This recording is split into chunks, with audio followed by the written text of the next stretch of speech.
মেহেরপুরের আগাম কপি বাজারে উঠতে শুরু করেছে। জেলার চাহিদা মিটিয়ে দেশের বিভিন্ন জেলায় এই কপি সরবরাহ করা হচ্ছে। ফলন এবং বাজার দর ভালো, সবাইকে আগাম সবজি চাষে উদ্বুদ্ধ করছে জেলা কৃষি কর্মকর্তারা।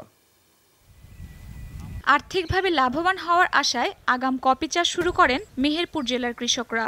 জেলার সাহারবাটি, শুভরাজপুর ও শ্যামপুরে ব্যাপক হারে চাষ হয়েছে।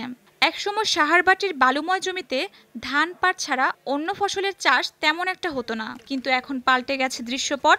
এখানকার উৎপাদিত কপি জেলার চাহিদা মিটিয়ে দেশের বিভিন্ন অঞ্চলে সরবরাহ করা হচ্ছে।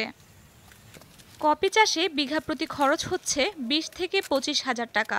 বাজারে বিক্রি করে বিঘা প্রতি আয় হচ্ছে 80,000 থেকে 1 লাখ টাকা পর্যন্ত। কেজি প্রতি বিক্রি হচ্ছে 50 থেকে 60 টাকা দরে।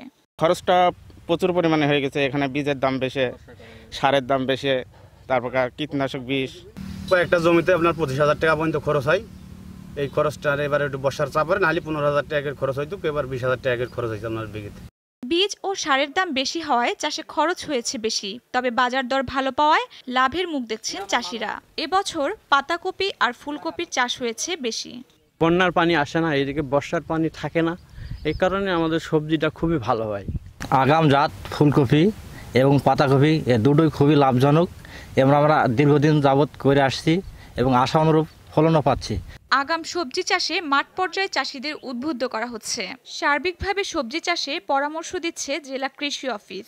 আমাদের মাঠ পর্যায়ে যারা সম্প্রসারণ কর্মী আছেন তারা তাদেরকে উদ্বুদ্ধকরণ কার্যক্রম এখনও চালিয়ে যাচ্ছেন এবং বর্তমানে সবজির দাম অত্যন্ত ভালো এবং কৃষকরা এই সমস্ত আগাম সবজি বিক্রয় করে তারা প্রচুর অর্থ লাভ করতেছে। কৃষি বিভাগের তথ্য মতে জেলায় এবার 3,000 হেক্টর জমিতে সবজির আবাদ হয়েছে। এর মধ্যে আগাম শীতকালীন সবজি চাষ হচ্ছে 600 হেক্টর জমিতে। আফরোজ রূপা, যমুনা নিউজ।